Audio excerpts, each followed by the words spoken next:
तो देश के 12 राज्य और केंद्र शासित प्रदेशों में इस वक्त एसआईआर का कार्य चल रहा है। यानी कि एसआईआर के जरिए जो फर्जी वोटर्स हैं उनको वोटिंग लिस्ट से हटाने का काम चल रहा है। इसको लेकर हर दिन बातें हो रही हैं और अभी तक 29 ऐसी रिपोर्ट आ चुकी हैं जिसमें यह दावा किया गया है या हुआ है कि कई बीएलओज की मौत हो गई है। और कारण जो बताया जा रहा है कि काम का इतना प्रेशर है कि दबाव झेल नहीं पा रहे हैं बीएलओज।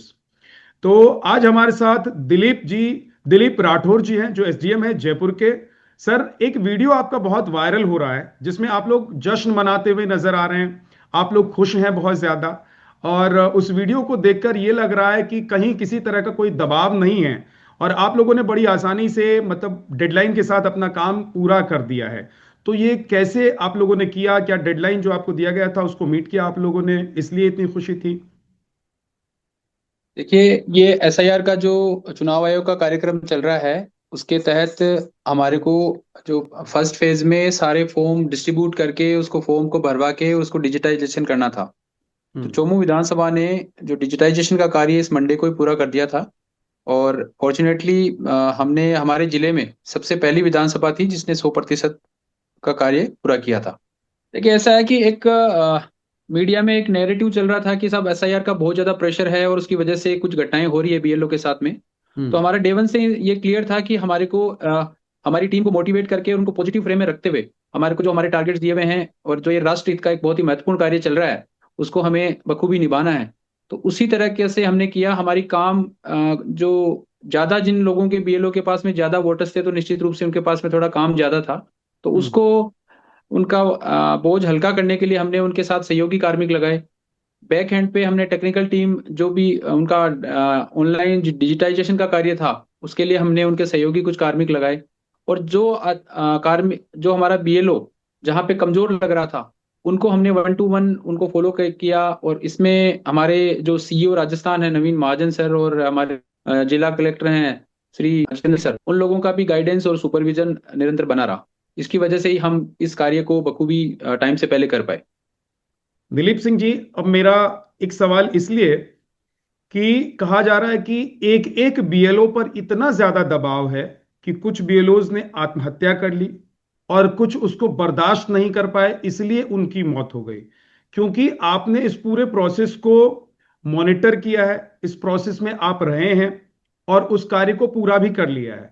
मैं आपसे थोड़ा सा समझना चाहता हूं कि एक बीएलओ के लिए कितना काम होता है, एक दिन में कितने घर कितने फॉर्म उनको भरवाने होते हैं, कितने घर पहुंचने होते हैं, और क्या सच में जो प्रेशर की बात की जा रही है वो हर बीएलओ पर है? देखिए, ऐसा है कि सरकार में अलग अलग समय अलग अलग कैंपेन चलते रहते हैं। और ये कोई जो इस बार हम जो काम कर रहे हैं ये कोई अलग लकीर से हटके नहीं है या इसका कोई विशेष दबाव नहीं है। अब आप देखें, एक हम एवरेज की बात करें तो एक बीएलओ के पास में एवरेज 1200 वोटर होते हैं। हम्म। हमारे यहाँ विधानसभा की मैं बात करूं तो 1200 वोटर होते हैं। तो 1200 में एक एवरेज जो ग्रामीण फैमिली होती है उसमें एवरेज 5 वोटर एक घर में होते हैं। जी। तो अब हम 5 को डिवाइड करेंगे तो 240 250 घर होंगे।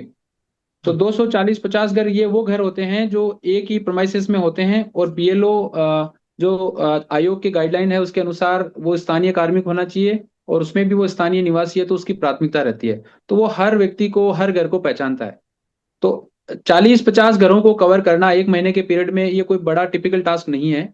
और चूंकि हमने पहले से ही लोगों को मोटिवेट करके रखा था और लोगों को बता के भी रखा था कि भाई इस प्रकार का एक आयोजन अभियान चलने वाला है और उसमें आपके वोटर लिस्ट को इम्प्रूव किया जाएगा, तो लोग भी जागरूक थे। तो यदि आप उचित प्रचार प्रसार करेंगे और टीम को मोटिवेट करके रखेंगे तो कोई इशू नहीं है, ये आराम से हो सकता है। और हमने आराम से बिना किसी दबाव के बहुत राजी खुशी करके दिखाया और उसकी तस्वीरें आपने देखी है। एक सवाल ये भी है, हालांकि देखिए आप पॉलिटिकल व्यक्ति नहीं हैं, आप ब्यूरोक्रेसी से आते हैं, लेकिन क्योंकि इस पूरे मुद्दे पर राजनीति खूब हो रही है, आप देख भी रहे होंगे, मीडिया में सुन भी रहे होंगे। विपक्ष का कहना यह है कि ये जो काम कराया जा रहा है और जितनी कम समय सीमा में इस कार्य को कराने के लिए आदेश जारी कर दिया गया है उसकी वजह से बाकी चीजें बहुत प्रभावित हो रही हैं। यानी कि जो काम वही व्यक्ति दूसरा दूसरा काम वो व्यक्ति कर रहा है, वो काम नहीं कर पा रहा है। जैसे स्कूल के टीचर्स इसमें इन्वॉल्व हैं, तो वो स्कूल नहीं जा पा रहे हैं, स्कूल में पढ़ाई ठीक से नहीं हो पा रही है बच्चों की। सर्दी की छुट्टियां अब शुरू होने वाली हैं, कुछ स्कूलों में शुरू हो गई हैं, तो उससे पहले बच्चों की पढ़ाई पर भी इसका असर पड़ रहा है। सच में ऐसा है क्या? नहीं, पर्सनली मैं फील करता हूँ कि ऐसा नहीं है, क्योंकि ये बड़ा शिक्षा विभाग हमारे यहाँ पे सबसे बड़ा विभाग है जिसमें सबसे ज्यादा कार्मिक होते हैं। और जो बीएलओ हैं, जैसे मैं मेरे विधानसभा की बात करूँ तो सिर्फ 232 लोग हैं, और उसमें भी 100% शिक्षक नहीं होते हैं। तो 232, 10,000 की स्ट्रेंथ में 232 शिक्षक को स्पेयर करना कोई बड़ा टास्क नहीं है, तो आसानी से किया जा सकता है। दिलीप जी, क्या आपको लग रहा है कि सच में किसी बीएलओ पर इतना दबाव इस काम को लेकर हो सकता है कि वो अपनी जिंदगी खत्म कर ले? मतलब उसके लिए किसी अधिकारी का दबाव या प्रेशर इतना ज्यादा हो कि उसको मतलब जिंदगी खत्म कर लेने के अलावा उसके पास कोई और चारा नहीं हो। आपके यहाँ तो अच्छा काम हुआ, बाकी जगहों पर आपको लग रहा है कि काम इतना ज्यादा है कि सच में इतना बड़ा दबाव रहता होगा?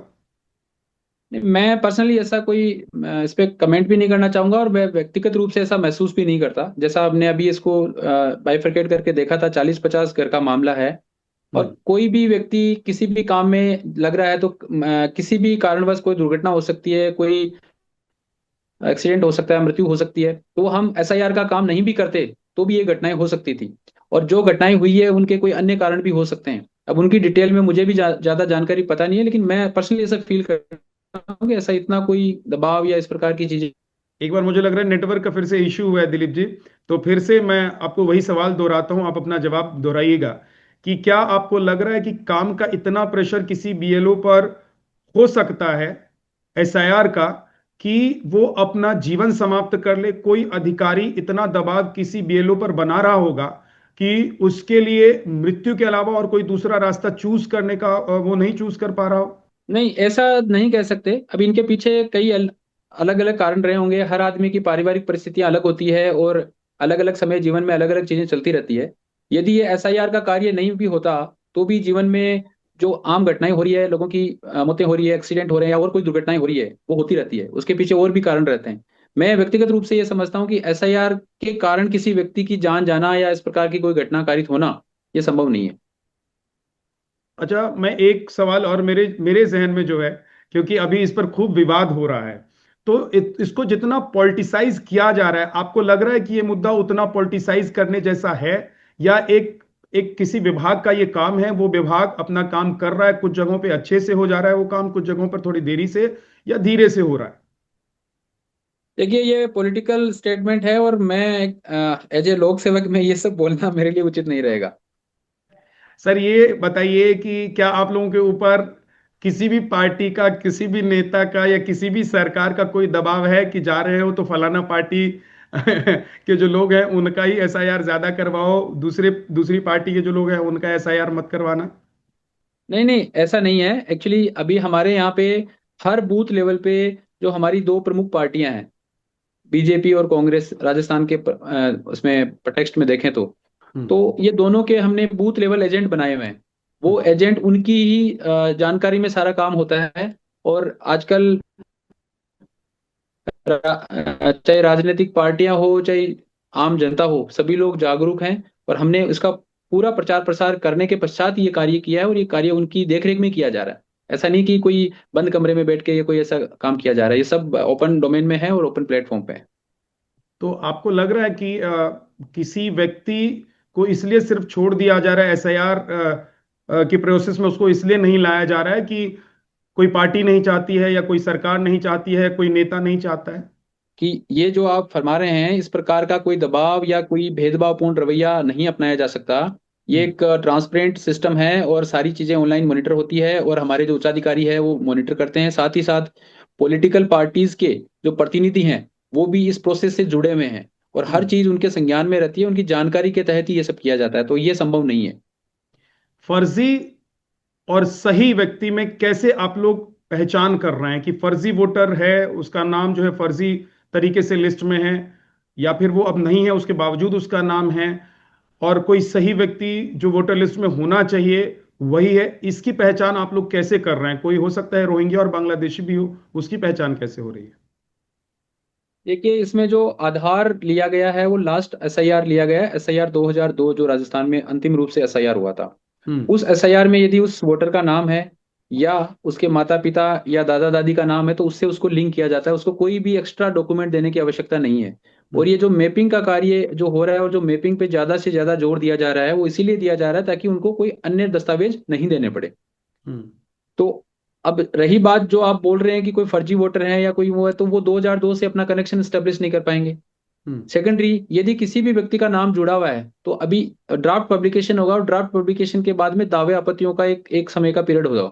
तो उसमें दावे आपत्तियों में भी वो दस्तावेज यदि पेश कर देता है और वो वैलिड डॉक्यूमेंट है तो उसको कंसिडर किया जाएगा। यदि वो वैलिड नहीं है और उसका कोई कनेक्टिविटी इस देश से नहीं बन रही है या पूर्व की वोटर लिस्ट से नहीं बन रही है तो निश्चित रूप से उनका नाम हटेगा। ठीक है।